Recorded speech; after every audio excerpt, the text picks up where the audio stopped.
Four Quartets by T.S. Eliot. Burnt Norton.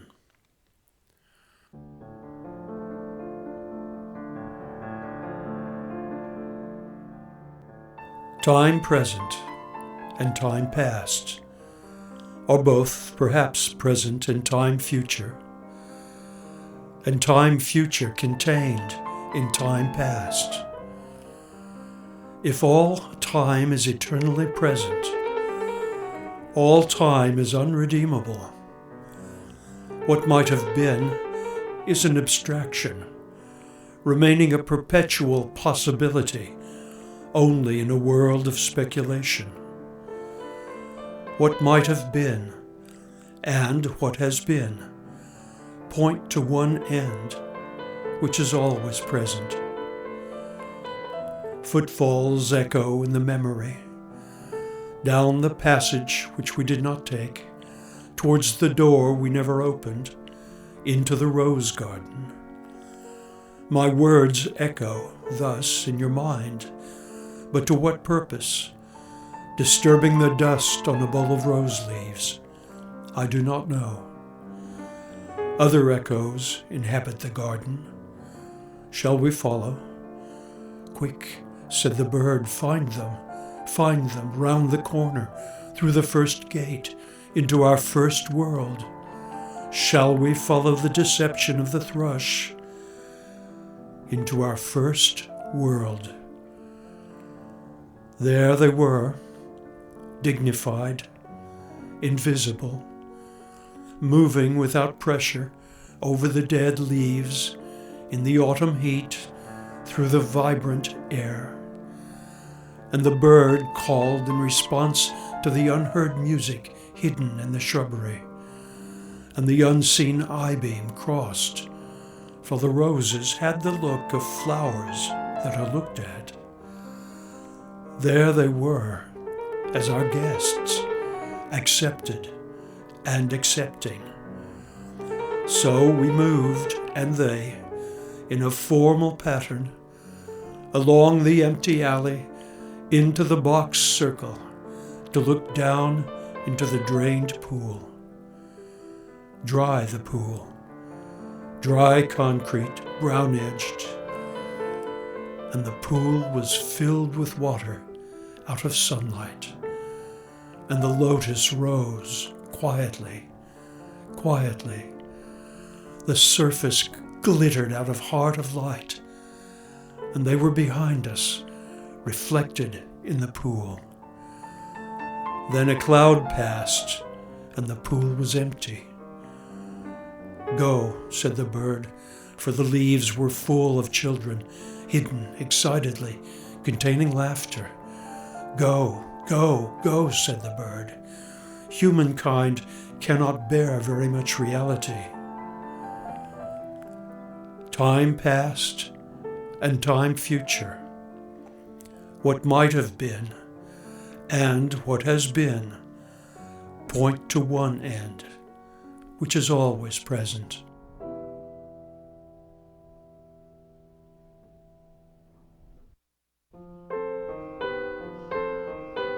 Garlic and sapphires in the mud clot the bedded axle tree. The trilling wire in the blood sings below inveterate scars, appeasing long-forgotten wars. The dance along the artery, the circulation of the lymph, are figured in the drift of stars. Ascend to summer, in the tree we move above the moving tree, in light upon the figured leaf, and here upon the sodden floor below the boarhound and the boar pursue their pattern as before, but reconciled among the stars.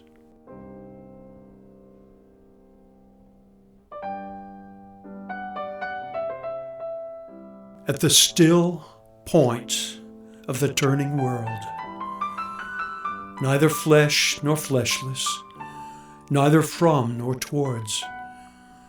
At the still point, there the dance is, but neither arrest nor movement, and do not call it fixity where past and future are gathered. Neither movement from nor towards, neither ascent nor decline, except for the point, the still point, there would be no dance. And there is only the dance. I can only say there we have been, but I cannot say where, and I cannot say how long, for that is to place it in time. The inner freedom from the practical desire, the release from action and suffering, release from the inner and the outer compulsion, yet surrounded by a grace of sense, a white light still and moving, Erhebung without motion, concentration without elimination, both the new world and the old made explicit, understood in the completion of its partial ecstasy, the resolution of its partial horror. Yet the enchainment of past and future, woven in the weakness of the changing body, protects mankind from heaven and damnation, which flesh cannot endure. Time past and time future allow but a little consciousness. To be conscious is not to be in time, but only in time can the moment in the rose garden, the moment in the arbor where the rain beat, the moment in the drafty church at smokefall be remembered, involved with past and future. Only through time, time is conquered.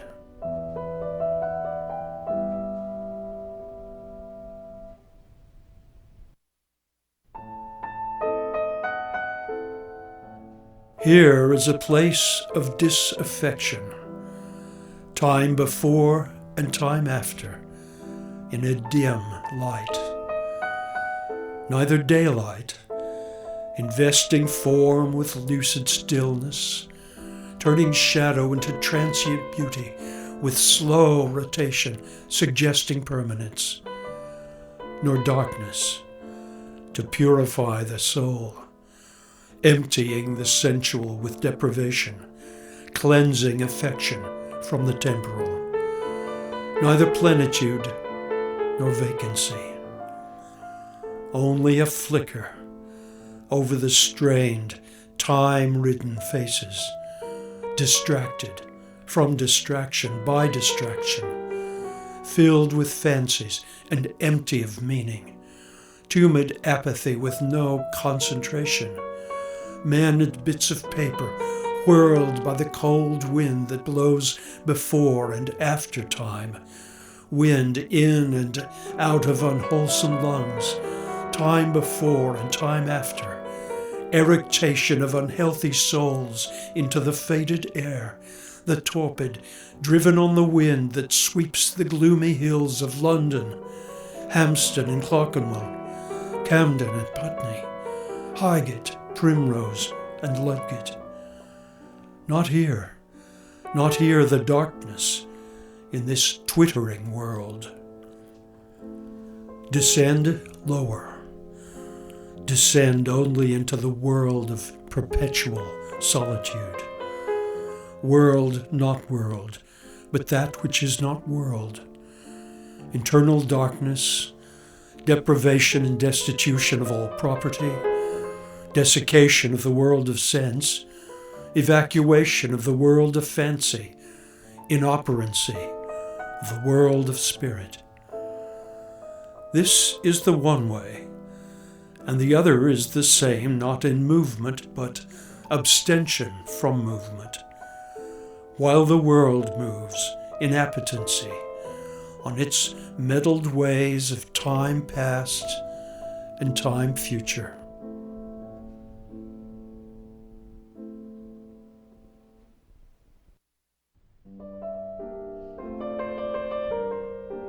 Time and the bell have buried the day. The black cloud carries the sun away. Will the sunflower turn to us? Will the clematis stray down, bend to us, tendril and spray, clutch and cling, chill fingers of you be curled down on us.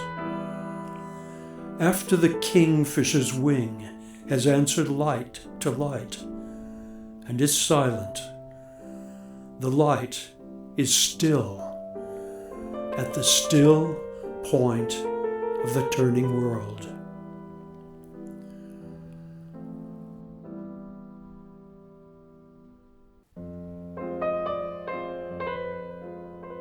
Words move, music moves only in time, but that which is only living can only die.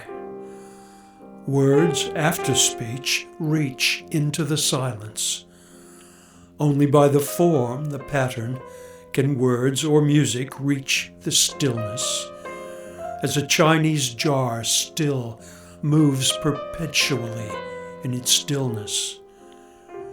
Not the stillness of the violin while the note lasts, not that only, but the coexistence, or say that the end precedes the beginning, and the end and the beginning were always there before the beginning and after the end, and all is always now.